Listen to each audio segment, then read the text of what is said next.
Breaking news. Andhra Pradesh మాజీ ముఖ్యమంత్రి YCP అధినేత జగన్ కీలక వ్యాఖ్యలు చేశారు. ఆయన చేసిన వ్యాఖ్యలు ఎమ్మెల్సీ ఎన్నికపై జగన్ కీలక వ్యాఖ్యలు చేశారు. మాడుగుల నియోజకవర్గ నేతలతో జగన్ భేటీ అయ్యారు. ఈ 5 సంవత్సరాలు మనకు కష్టాలు ఉంటాయి అని జగన్ అన్నారు. అలాని కష్టాలు ఎల్లప్పుడూ ఉండవు. నన్ను 16 నెలలు జైల్లో పెట్టారు. అందరిపై కక్ష సాధింపు చర్యలకు ఇప్పుడు దిగుతున్నారు. 2029లో మళ్ళీ మనమే అధికారంలోకి వస్తామంటూ జగన్ భరోసా ఇచ్చారు. మీకు నేను అండగా ఉంటాను అని అన్నారు. పోటీకి కూటమి దూరంపై వైసీపీలో జోష్ పెరుగుతోందనే చర్చ కూడా జరుగుతుంది. మీకు నేను అండగా ఉంటాను, 2029లో మనమే అధికారంలోకి వస్తాము అంటూ జగన్ మాట్లాడారు. ఒకసారి జగన్ ఏం మాట్లాడారో చూద్దాం. మాడుగులే కాకుండా మునగపాక మండలం నుంచి ఒక 8 మంది ఎంపీటీసీలు కూడా ఇక్కడికి ఈ సమావేశంలో పాల్గొంటా ఉన్నారు. ఈ ఎన్నికల్లో మనం చెప్పిన ప్రతి వాగ్దానం కూడా ఒక బైబిల్గా, ఒక ఖురాన్గా, ఒక భగవద్గీతగా భావిస్తూ మాట తప్పకుండా ప్రతి సంవత్సరము కూడా క్యాలెండర్ ఇచ్చి ఇదిగో ఈ నెలలో ఈ కార్యక్రమం జరుగుతుంది, ఇదిగో ఈ నెలలో ఈ కార్యక్రమం జరుగుతుంది అని చెప్పి ఏకంగా క్యాలెండర్ ఇచ్చి మాట తప్పకుండా ఎన్ని సమస్యలు మనకున్నా కూడా కోవిడ్ లాంటి మహమ్మారి కూడా మన రాష్ట్రాన్ని పీడించిన రోజుల్లో కూడా సాకులు చెప్పలేదు, కారణాలు ఇవ్వలేదు. ఎన్నికల్లో ఏదైతే మాట చెప్పామో ఆ మాట కోసం కట్టుబడి క్యాలెండర్ ఇచ్చి మరీ ఏ నెలలో ఏ పథకం ఇస్తామో చెప్పి మరీ బటన్లు నొక్కి నేరుగా ప్రతి ఇంటికి మంచి చేశాం. చేసిన మంచి ఎక్కడికి పోదు. ఆ మంచి ప్రతి ఇంట్లోనూ కూడా ఈ రోజుకి కూడా బ్రతికే ఉంటుంది. నెక్స్ట్ ఎన్నికలు వచ్చేసరికి మనం చేసిన ఈ మంచే, చంద్రబాబు నాయుడు చేసిన ఈ మోసమే ఒక కోపంగా మారుతుంది.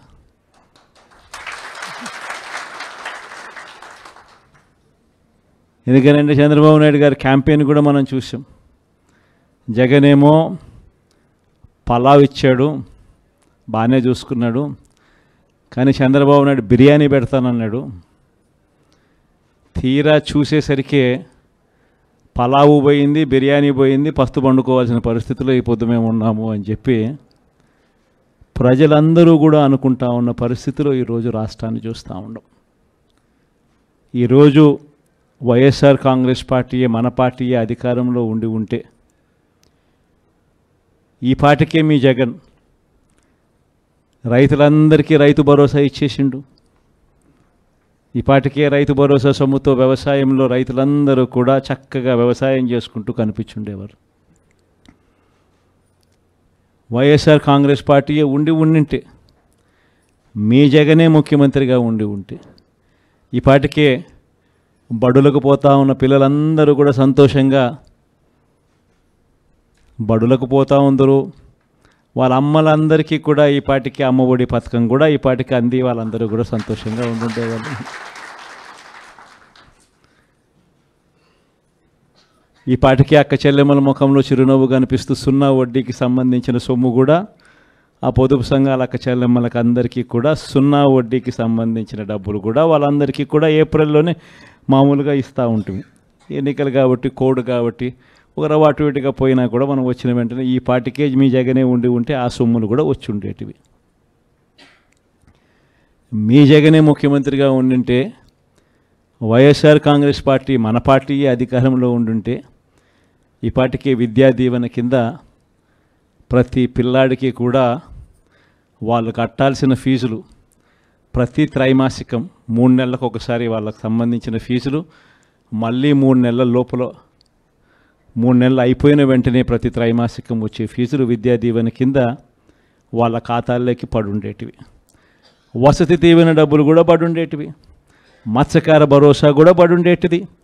వాహన మిత్ర కూడా పడుండేది. చేనేతలకు నేతన్న నేస్తం కూడా ఈ పార్టీకే పడి ఉండేది.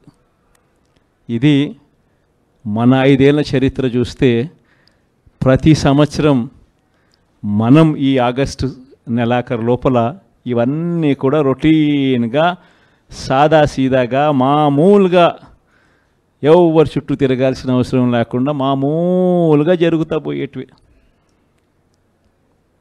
ఈరోజు ఒక్క జగన్ లేకపోవడం, ఒక్క వైఎస్ఆర్సీపీ ప్రభుత్వం లేకపోవడంతో ఈరోజు రావాల్సినవి ఏవి కూడా రాకపోగా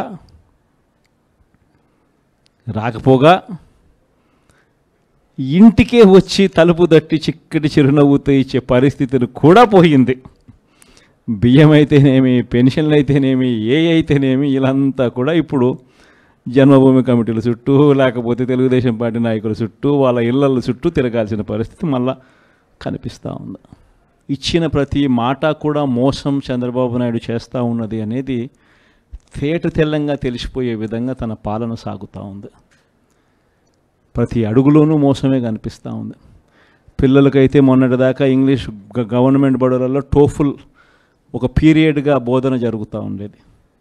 ఇంగ్లీష్ గొప్పగా పిల్లలందరూ చదువుకొని నేర్చుకొని గొప్పగా మాట్లాడే పరిస్థితి ఉండుకొని IBA సర్టిఫికెట్లు సైతం వాళ్ళు పుచ్చుకొని ఏకంగా మన పిల్లలందరూ కూడా ప్రపంచంతో పోటీ పడేలా చదువులు ఉండే పరిస్థితి నుంచి ఈరోజు చంద్రబాబు నాయుడు గారు ప్రభుత్వం రాగానే టోఫుల్ పీరియడ్ను కూడా బడులలో నుంచి తీసేశాడు.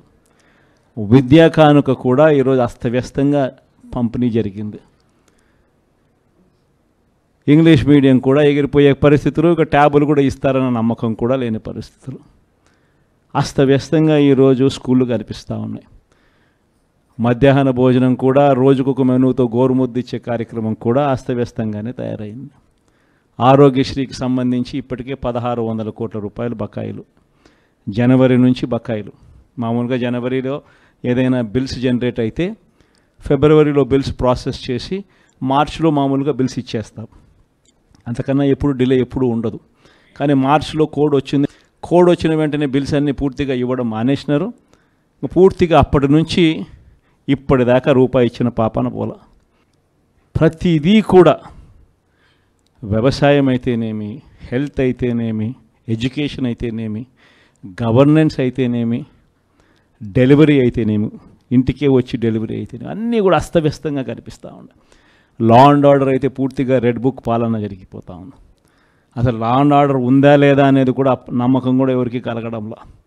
ఇష్టం వచ్చినట్టుగా ఎవరికి గ్రామంలో కక్షలు ఎవరికి ఉన్నా కూడా వాళ్ళ కక్షలు తీర్చుకునే దానికోసం వీళ్ళు చంద్రబాబు నాయుడు గారి ప్రభుత్వం సపోర్ట్ చేస్తూ ఉండడం జరుగుతూ ఉన్నాయి. ఇంతటి దారుణంగా ప్రభుత్వంలో పరిపాలన సాగుతూ ఉంది. కాబట్టి ఈ 5 ఏళ్ళు నేను ఒకటే మీ అందరికీ కూడా చెప్తా ఉన్నా. ఈ 5 ఏళ్ళు నేను కష్టాలు ఉండవు అని చెప్పను, కష్టాలు ఉంటాయి.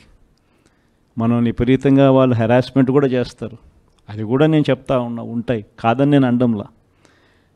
ఇన్ఫ్యాక్ట్ నా పరిస్థితి మీ అందరికీ కూడా తెలిసే ఉంటుంది. 16 నెలలు నన్ను జైల్లో కూడా పెట్టినారు. కష్టాలు ఉండవని నేను చెప్పను, అటువంటి కష్టాలు కూడా నేను చూసిన. కానీ ఏమైంది, కష్టాలు అనేటివి ఎప్పుడు ఎల్లకాలం ఉండవు. ఒక చీకటి వచ్చిన తర్వాత వెలుతురు రావడం అన్నది దేవుడు క్రియేట్ చేసిన సృష్టిలో ఖచ్చితంగా జరగాల్సిన కార్యక్రమం. కాబట్టి కష్టాలు ఎక్కువ రోజులు ఉండవు. ఒక రాత్రి వచ్చిన తర్వాత ఒక పగలు రాక తప్పదు. ఈ 5 ఏళ్ళు కూడా కన్ను మూసుకుంటే అయిపోతుంది. ఎన్ని కష్టాలు వచ్చినా మళ్ళీ